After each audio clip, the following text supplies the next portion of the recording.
Chers amis téléspectateurs de la télévision d'État Santé, nous vous saluons au nom du Seigneur Jésus-Christ.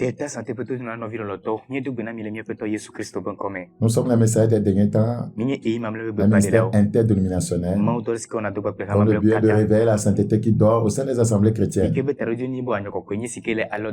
préparer les saints dans l'urgence pour le retour imminent du Seigneur Jésus-Christ. C'est notre dernier message de l'année. Nous voulons dire merci à tous ceux qui nous ont suivis durant toute cette année. Que le Seigneur vous bénisse tous.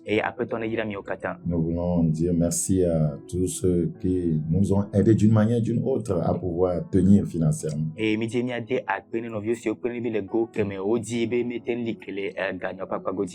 Parce que ce n'est pas facile. L'évangile est gratuit. Et il faut les moyens pour le véhiculer. Nous voulons faire un clin d'œil aux responsables de cette télé. Que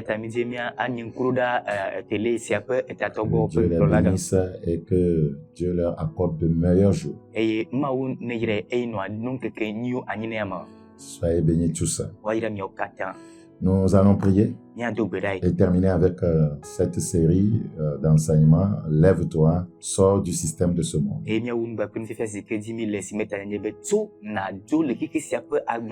Je crois que c'est une décision qu'il faut prendre avant d'entamer la nouvelle année. C'est tellement important. Voyez, tu ne vas pas continuer comme ça. Jésus t'aime et il te tend les mains. Voyez, viens à Jésus et tu verras que tu ne seras pas déçu. Jésus ne déçoit jamais. Satan déçoit. Le monde déçoit. Sois béni au nom de Jésus.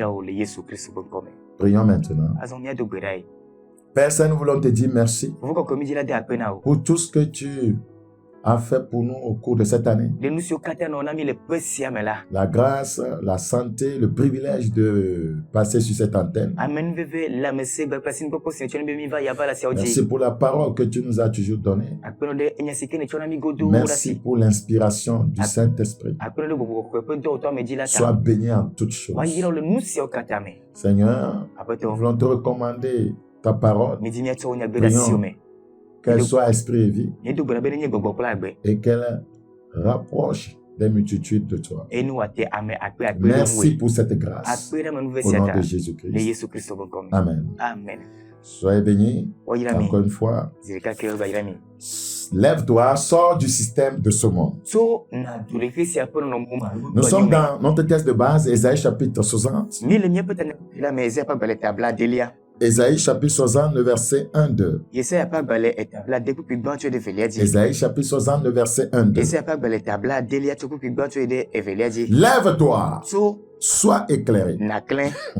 Lève-toi, sois éclairé, car ta lumière arrive. Et la gloire de l'Éternel se lève sur toi. Elle ne peut pas se lever sur toi si tu ne te lèves pas. Tu as une part à jouer. Tu dois jouer ta partition. Voyez, tu dois saisir, ta responsabilité. Te lever. Voyez, et secouer ta poussière. Secoue tout péché. Fais le bilan spirituel. Avant d'entamer la nouvelle année, pose des questions à ton cœur. Mon cœur, as-tu été juste cette année? Mon cœur, as-tu vraiment aimé Dieu cette année? Mon cœur, as-tu fait les œuvres de Dieu cette année? Mon cœur, n'es-tu pas envoyé hypocrite? Mon cœur, n'es-tu pas jaloux? Mon cœur, n'es-tu pas envieux? N'as-tu pas été immoral? Pose des questions à ton cœur. As-tu aimé le Seigneur de tout ton cœur, de toute ton âme, de toutes tes forces? Pose des questions à ton cœur. As-tu vécu dans la pureté? Interroge ton cœur pour voir s'il connaît quelque chose concernant la pureté. Pour voir s'il connaît quelque chose concernant la justice, l'amour. Voyez, élève-toi. Prends de nouvelles décisions. Personne d'entre nous ne sait ce qui nous attend cette année. Personne d'entre nous ne sait sait s'il vivra ou s'il partira. Les Écritures disent que la mort est un rendez-vous inévitable. Il faut bien mourir. Ouais, ce n'est pas important de mourir bien âgé, mais il faut mourir étant prêt pour aller au ciel.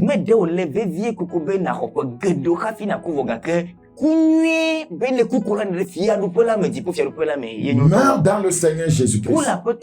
Meurs dans la justice. Meurs dans la sainteté. Et ma prière, c'est que Dieu nous accorde encore de nombreux jours pour que nous puissions, voyez, amender nos voies. Mais il est souverain. Il peut en être autrement pour toi aujourd'hui.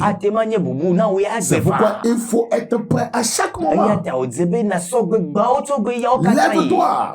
N'entre pas dans la nouvelle année comme cela. Prends de mauvaises décisions. Toi et ta famille. Dis, moi et ma famille, moi et ma maison, nous servirons l'Éternel dans la sainteté. Si tu es dans une mauvaise église, pourquoi continuer cette nouvelle année? Prends une décision. Ouais, cherche une bonne église où le salut est enseigné, la sainteté est enseignée, où on te prépare pour le ciel. Et va adorer. Voici Ésaïe 62. Les ténèbres couvrent la terre. Les ténèbres couvrent la terre. C'est la parole de Dieu qui le dit. Le Togo fait partie de la terre. Les ténèbres couvrent le pays. Et l'obscurité les peuples. Les ténèbres couvrent seulement ceux qui ne sont pas en Jésus. C'est pourquoi tu dois sortir des ténèbres. C'est pourquoi Dieu dit, lève-toi, sors du système de ce monde. Les ténèbres couvrent ceux qui sont, voyez, dans le système de ce monde. Les ténèbres couvrent ceux qui sont étrangers à la vie de Dieu.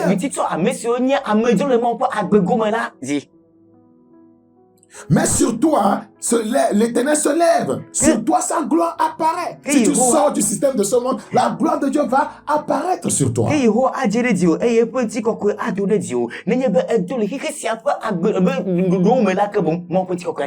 parce que nous avons expliqué de long en large que le monde est un système de vie organisé par Satan. Nous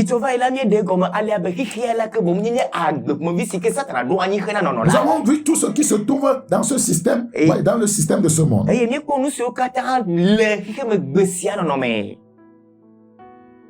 Dans Hébreux 2, là où nous étions arrêtés,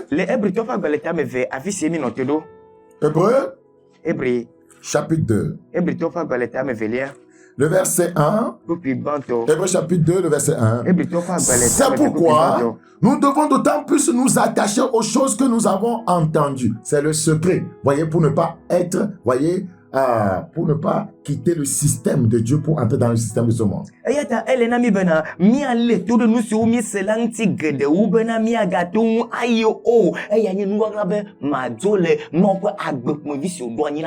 Il faut s'attacher au Seigneur comme une ceinture s'attache à un pantalon. Attache-toi donc à Dieu et tu auras la paix et tu jouiras du bonheur. Quiconque n'est pas attaché à Dieu n'aura pas la paix. Parce que là où les ténèbres règnent, il y aura des angoisses. Attache-toi donc à Dieu et tu auras la paix. Tu jouiras du bonheur. Il n'y a pas le bonheur dans le système de ce monde. Le système organisé par Satan, voyez, donne des plaisirs trompeurs, éphémères.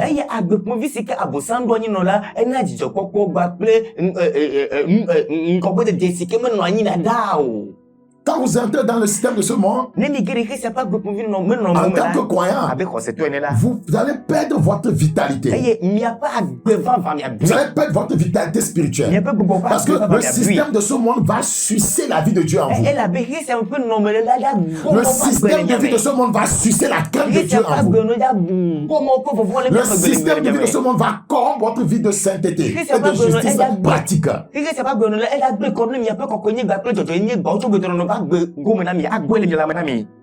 Ouais, à cause de votre incapacité à discerner, voyez, le système de vie de ce monde, voyez, vous serez détruit par Satan.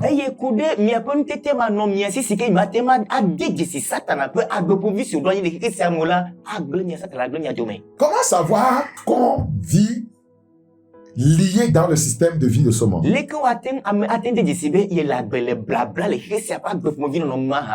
En tant que croyant, parce que je m'adresse beaucoup plus aux croyants, j'ai, voyez, l'impression qu'on doit réévangéliser l'église. Nous courons pour chercher les gens pour s'ajouter à nous. Or, nous-mêmes, on est morts là-bas.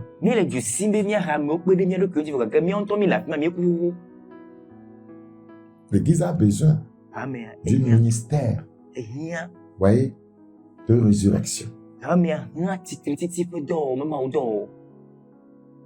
Vous savez, si le système de vie de ce monde vous a gagné, l'adoration de Dieu pour vous se résumera à l'acquisition des biens matériels.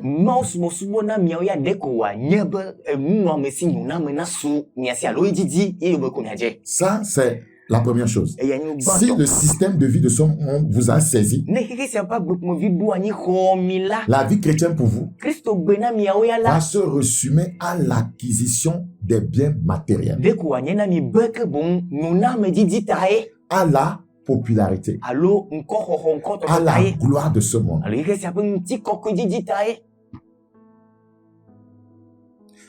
La vie chrétienne pour vous va se résumera, voyez, à la grandeur. Je suis parmi les grands. Je marche avec les grands de ce monde. Vous êtes perdus.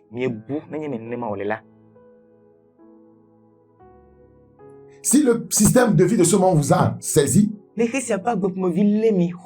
votre vie chrétienne va se résumer, voyez, au plaisir sensuel, au plaisir éphémère, au plaisir sexuel. Le système de vie de ce monde vous a saisi. Le système de vie de ce monde vous a saisi, pasteur. Vous allez corrompre vos voix. Vous irez voir l'ennemi de Dieu pour avoir la puissance.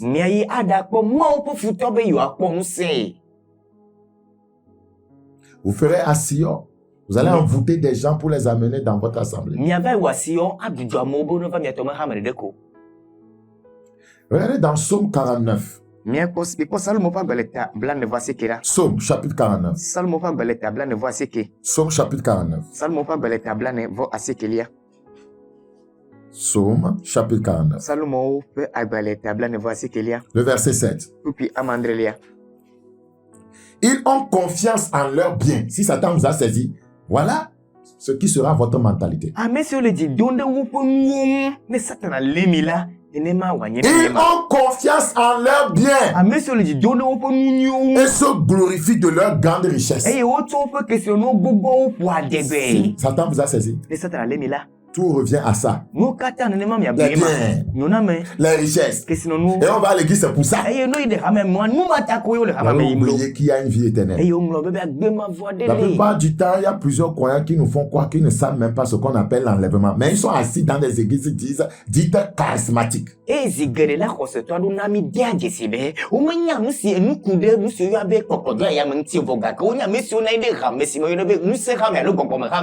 Parce qu'ils sont saisis par le système de vie de ce monde. Jésus avait, voyez, renvoyé des gens dans le temple en disant que vous avez fait, voyez, de la maison de Dieu quoi? Vous avez fait de la maison de Dieu quoi? Une caverne de voleurs.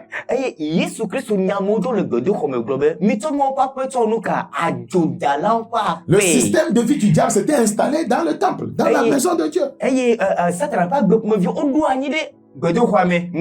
La prière n'était plus la priorité. Le premier rôle de la prière, c'est la transformation du croyant.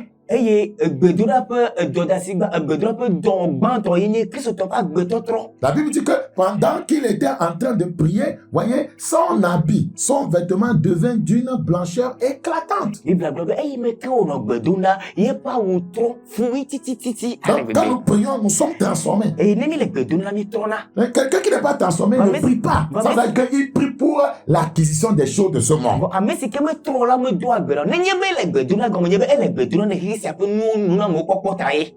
C'est-à-dire que ces prières vont vers le prince de ce système de vie dans lequel il se trouve. Et ce prince va l'exaucer.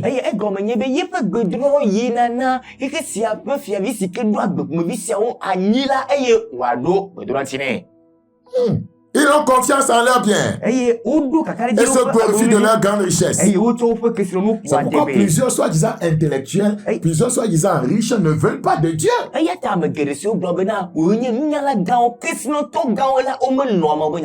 ont plusieurs maisons, ils ont des femmes, ils voyagent comme ils veulent, ils ont tout, ils n'ont pas besoin de Dieu. Nous ne venons pas à Dieu pour les biens matériels. C'est parce que certains pasteurs n'ont pas bien prêché. C'est pourquoi vous pensez que vous n'avez pas besoin de Dieu parce que vous avez tout cela. Vous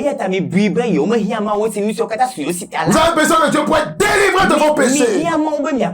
Vous avez besoin de Dieu pour échapper à l'enfer. Est-ce qu'il y a un jugement à venir? La Bible dit au verset 8, ils ne peuvent se racheter l'un l'autre, ni donner à Dieu le prix du rachat. Avec vos biens, vos grandes richesses, vous ne pouvez pas vous sauver. Le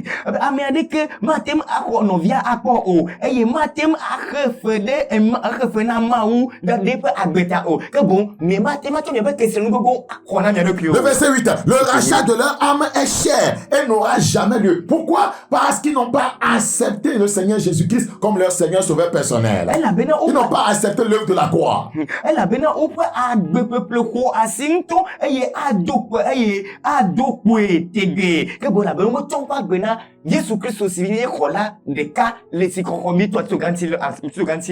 Le verset 10. Ils ne vivront pas toujours. Ils n'éviteront pas la vue de la fosse. La Bible dit que tu ne vivras pas toujours. Tout le monde va mourir. Nous tous, nous allons mourir.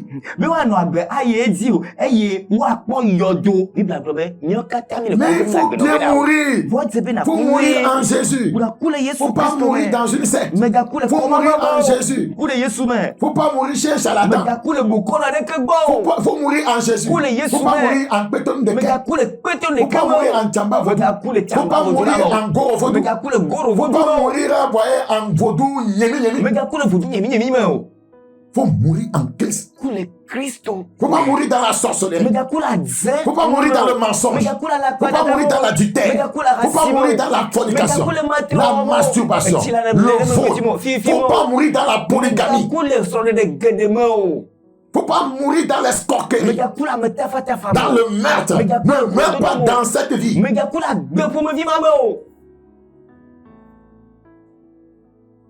Car ils la verront, verset 11.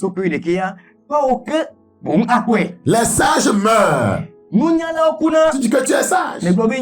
Tu mourras. Mais en quoi vas-tu mourir? Tu vas mourir dans cette vie de philosophie. Tu contredis Dieu, tu contredis sa parole. Les sages meurent, l'insensé et le stupide périssent également. Tout le monde mourra. Mais ce qui fait de nous des sages, ce qui fait le choix du sage, c'est mourir dans le Seigneur. Et ils laissent à d'autres leurs biens. Ce à quoi tu attaches ta vie.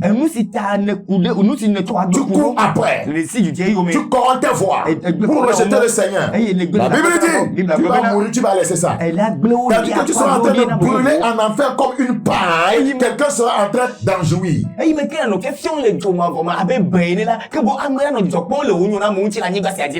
Beaucoup de croyants Soi-disant.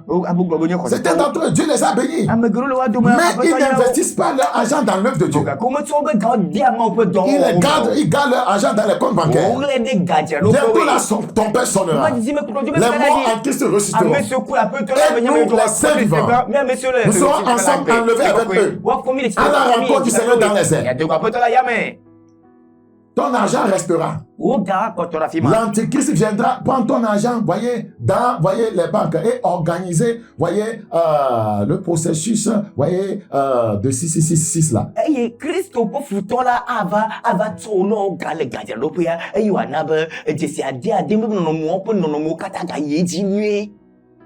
Parce que tu as accroché aux choses de ce monde. Tu n'avances pas le royaume. La Bible dit, il s'est fait pauvre pour que nous soyons riches. Pourquoi Jésus nous enrichit son peuple? C'est pour son œuvre, accomplir ses desseins. C'est pour l'avancement de son œuvre. Ceux qui disent, prêchent la vérité, il faut les soutenir pour que la vérité se propage.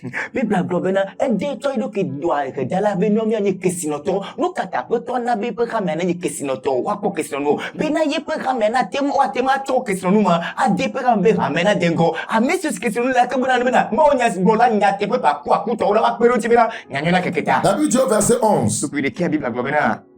Verset 12 maintenant, ils s'imaginent que leurs maisons seront éternelles. C'est pourquoi ils peuvent tuer des gens même pour prendre leur terrain. Ils s'imaginent que leurs maisons seront éternelles. Que leurs demeures subsisteront d'âge en âge. Et dont les noms sont honorés sur la terre.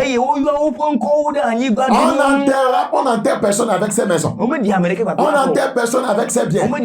On n'enterre personne avec ses châteaux, avec ses milliards, ni avec ses femmes. Les femmes là te disent qu'elles vont partir avec toi.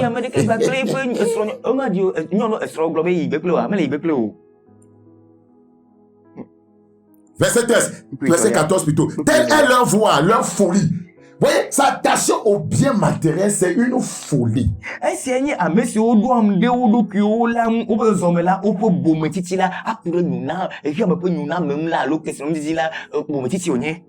la folie.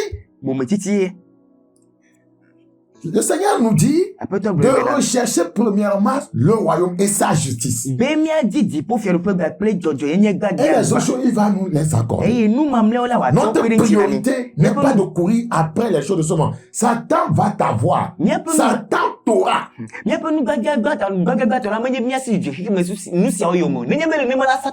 Si Jésus avait les choses de ce monde dans son cœur, Satan allait le faire chuter. Vous voyez dans Matthieu 4, vous voyez lorsqu'il attendait.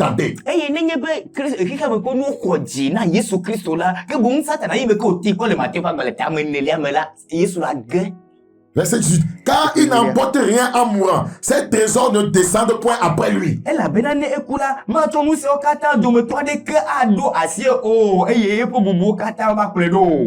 On aura beau t'estimer heureux pendant, voyez, on aura beau s'estimer heureux pendant sa vie. On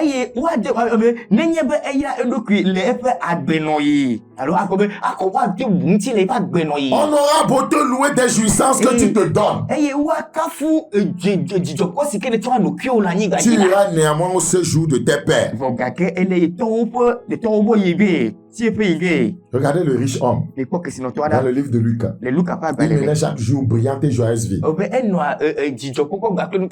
Il est mort sans Dieu. Il s'est retrouvé dans un lieu de tourment. Et il dit, je souffre cruellement dans cette flamme. C'est là que le diable veut nous amener en nous faisant entrer dans son système de vie. Nous devons être équilibrés dans notre vie chrétienne. Et Jésus nous a parlé de cet équilibre dans Matthieu 6, 33.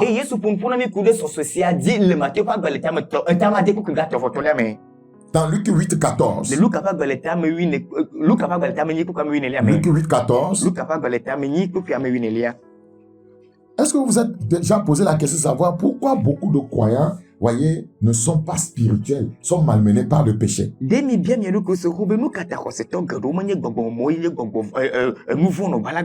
que la parole de Dieu ne tombe pas dans un bon cœur.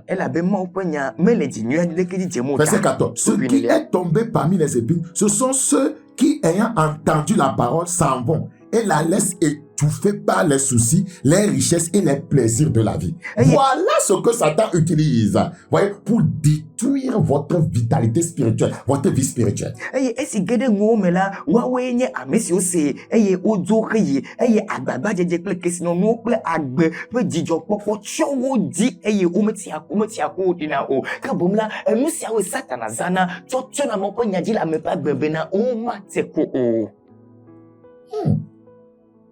Ceux qui est tombé parmi les épines, ce sont ceux qui, ayant entendu la parole, s'en vont et la laissent étouffée par les soucis, les richesses et les plaisirs de la vie. Et ils ne portent point de fruits qui viennent à maturité. Tu sais pourquoi tu n'es pas mature dans le Seigneur?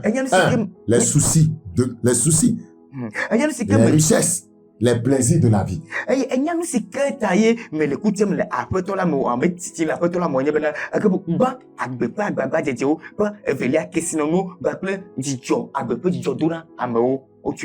Et c'est à cause de ces trois choses-là que les gens courent dans les églises. Ils ont des soucis. Je veux que Dieu résolve mes soucis. J'ai besoin des richesses. On court. Je veux si pour jouir de la vie. Le plaisir de la vie. Les gens ne sont pas focalisés sur la justice. Les gens ne sont pas focalisés sur la sainteté. Les gens ne sont pas focalisés sur le ciel. Votre quête dans la vie ne doit pas être focalisée sur l'acquisition des biens matériels, mais sur Dieu. Parce que quiconque a Dieu, voyez, a toutes choses.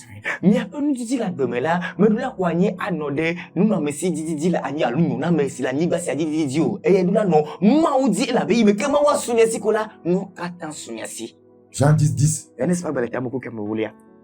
Jean chapitre 10, le verset 10. La Bible dit dans Jean 10, 10. Le voleur ne vient que pour dérober, égorger et détruire. Tu dois savoir que Satan veut accomplir ces trois missions dans ta vie.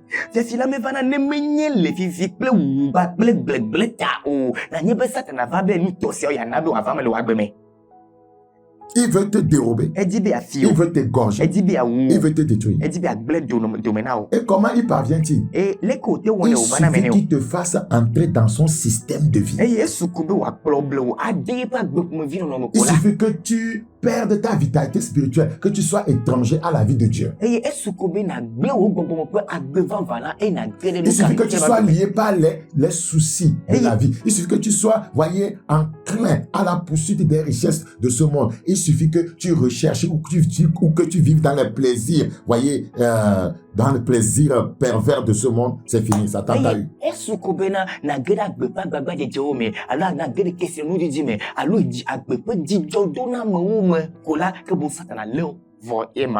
Pas en train de dire que, voyez, le coin ne doit pas être riche. Nous sommes en train de vous dire, n'en faites pas votre poursuite. C'est l'Éternel qui bénit. Il ne fait pas de cela de chagrin.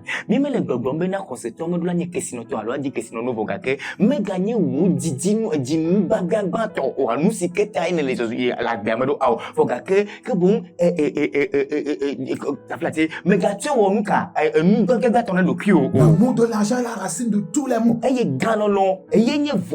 Quelques-uns en étant possédés se sont égarés loin de la foi.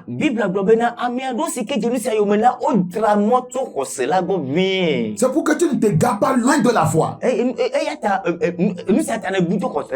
pour que tu ne t'égares pas. C'est pourquoi le Seigneur dit, les Écritures disent, si nous avons la nourriture et le vêtement, cela suffira.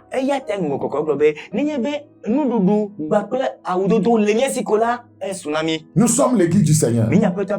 Nous avons été mandatés pour soumettre, voyez, ce système de vie, voyez, organisé par Satan. C'est ce qu'on appelle les ténèbres. C'est une vie de ténèbres. C'est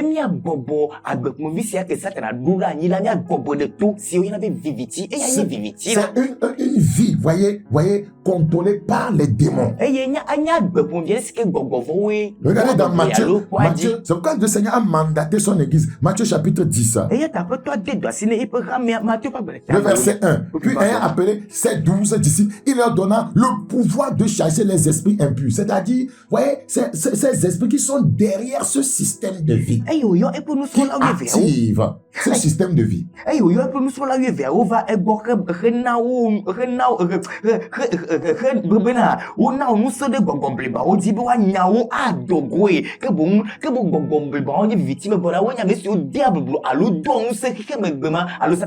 Donc, personne ne peut se lever au-dessus, voyez, des ténèbres s'il ne les domine pas. Personne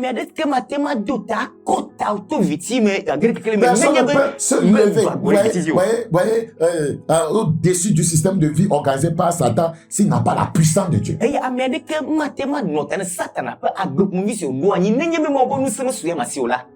Sans la puissance du Saint-Esprit, vous ne pouvez pas aller à contre-courant par rapport à ce système de vie organisé par Satan.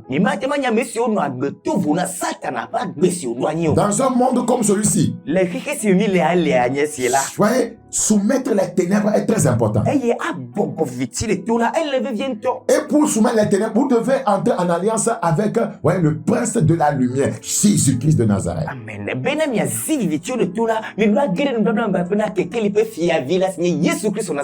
Nous devons chasser, voyez, les ténèbres partout. La Bible dit les ténèbres couvrent la terre. Les ténèbres sont entrées dans des familles. Les ténèbres couvrent les quartiers. Les ténèbres couvrent les villes. Les ténèbres couvrent même les nations. Et c'est le rôle de l'Église de soumettre les ténèbres. C'est pourquoi elle doit être la lumière. La lumière. La lumière dans un monde pervers. C'est-à-dire que nous devons briller comme des flambeaux dans ce monde. C'est tellement important. Et cela n'est pas possible si nous-mêmes vivons dans le péché. C'est pourquoi je dis, lève-toi, sors de ce système de ce monde. Si tu sors de là, tu peux maintenant dominer le système de ce monde. Tu peux devenir un instrument de Dieu. Et Dieu va t'utiliser pour faire sortir d'autres du système de vie de ce monde organisé par Satan. C'est important. Ma prière, c'est que le Seigneur t'aide. Que le Seigneur m'aide aussi. Au nom de Jésus. Vous allez voir, les démons sont partout aujourd'hui. Ils ne possèdent pas nécessairement des gens. Ils possèdent des lieux. Ils possèdent nos lieux de service. Ils possèdent les familles. Voilà. Peut-être, voyez, là où tu as loué, voyez, il y a beaucoup de colocataires. Il y a des gens qui vont chez les charlatans, tu ne sais pas, mais tu es chrétien là-bas. Il y a des gens qui sont dans les sectes, tu ne sais pas. Tu habites avec eux. Une fois que, voyez, participent à ces choses, les démons viendront dans la maison. Quand ils viennent, et toi qui te dis chrétien, tu n'es pas stable, voyez, ils vont te détruire. C'est pourquoi il y a des gens qui sont dans certaines maisons, ils ont loué quelque part, tout se gâte, rien ne marche, leur commerce, tout est à terre. Tu n'es pas sérieux avec Dieu, parce que tu ne sais pas ce qui t'entoure.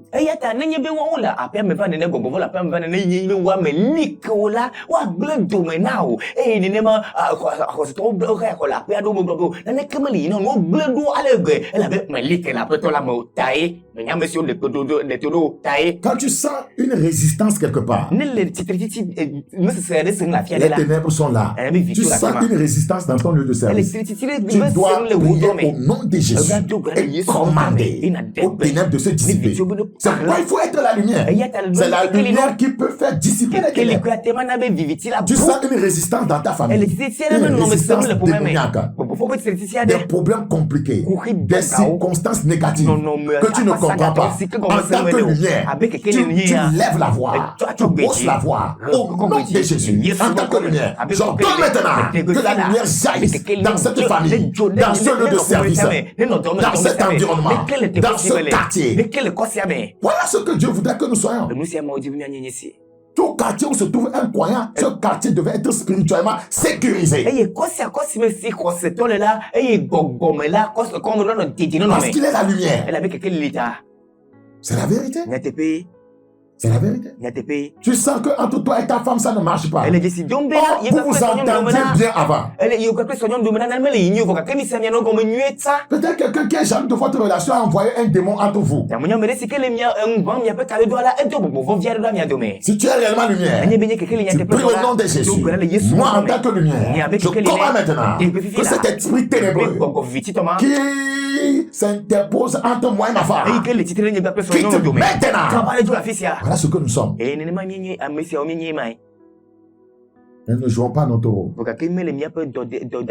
Nous sommes laissés emporter par le système de vie de ce monde. Je prie que Dieu nous aide. La Bible dit dans 1 Jean 5, 18, celui qui est né de Dieu ne pêche point. Il se garde lui-même et le malin ne le touche pas. Le malin ne le touche pas. Je voudrais m'arrêter avec Ésaïe 8. Ésaïe chapitre 8. Ésaïe chapitre 8. Quelqu'un est en train de dire, pourquoi ce pasteur parle comme ça? Je vais te montrer pourquoi. Ésaïe 8, dans Ésaïe 8. Je vais te montrer pourquoi.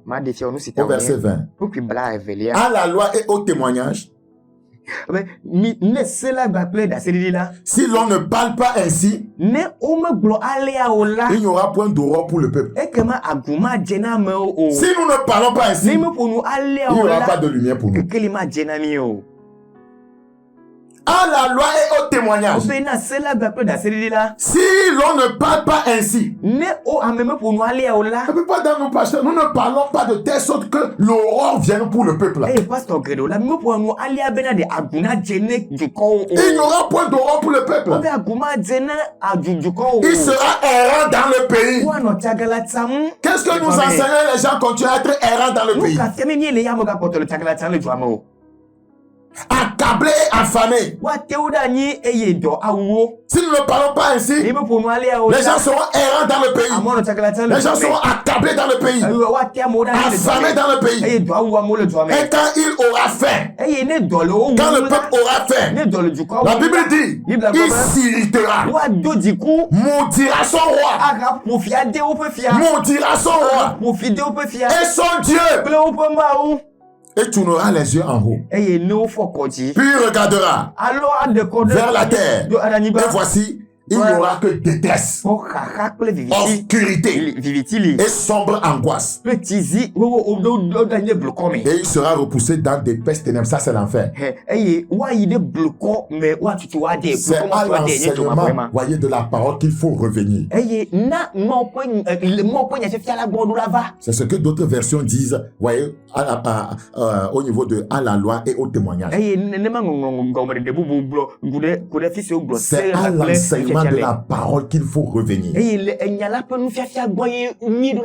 Que Dieu vous bénisse. Je prie Dieu que tu prennes une nouvelle décision et que cette nouvelle année, que tu recouvres ta vitalité spirituelle. Que le feu de Dieu vienne sur toi. Père, ta parole a été semée depuis janvier jusqu'à maintenant. Je prie, Père, que tu glorifies ton nom dans chaque vie, que tu réveilles ton église, tu fortifies tes serviteurs, tu les réveilles. Ceux qui dorment, réveille-les.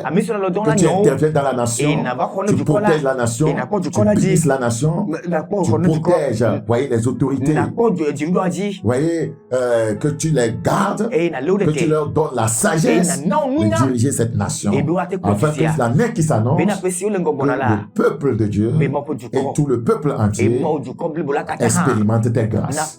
Merci parce que tu nous as compris. Au nom de Jésus-Christ. Amen. Soyez bénis. C'était Bakoya Yas. Avant de vous laisser, je vais vous laisser. Je voudrais dire que je voudrais vous laisser avec certains chants. Les chants que le Seigneur m'a donné par sa grâce. On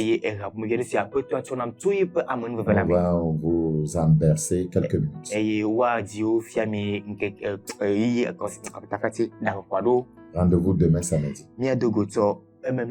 Et n'oublie pas, la veille, c'est le 31. Tu dois être là. À partir de 21h. Sois là. Et le Seigneur va changer. Bye bye.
Sois brisé au nom de Jésus.